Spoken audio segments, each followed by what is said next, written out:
26 रात्र 1:51 समय देवगुरु बृहस्पति गोचर करुछंती पुनर्वसु नक्षत्र कर्कट राशि की आपणकर भाग्यशाली राशि मिथुन राशि।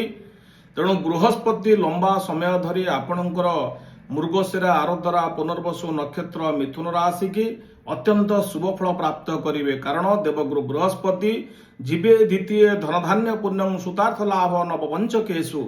तेणु द्वितीय स्थान में बृहस्पति अवस्थान करी आपणकर आर्थिक संकट को दूर करेंगे। अर्थ लाभ हवा सहित संचय भल रहिब।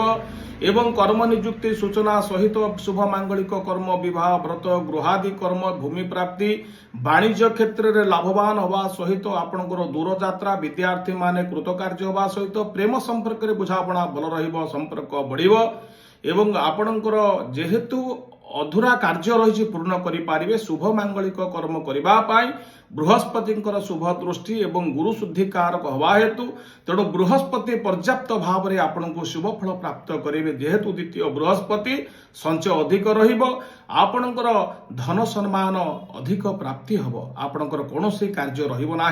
देवगुरु बृहस्पति विवाह शुभ मांगलिक कर्म व्यवसाय चाकरी एवं प्रेम संपर्क विद्या क्षेत्र में अधिक शुभ फल प्राप्त करें। तेणु दर्शक बंधु निश्चिंत रूप से आपणकर अक्टोबर 31, 2026 पर्यंत बृहस्पति द्वितीय स्थान में रही पर्याप्त भाव में शुभ फल प्राप्त करेंगे। आपणकर कौन समय मध्य अभाव रहा। जत्पर आपण जदि किसी कार्य करने को चाहते से कार्य त्वरान्वित करूँ। निश्चित भाव में आपणकर सफल मंडित है।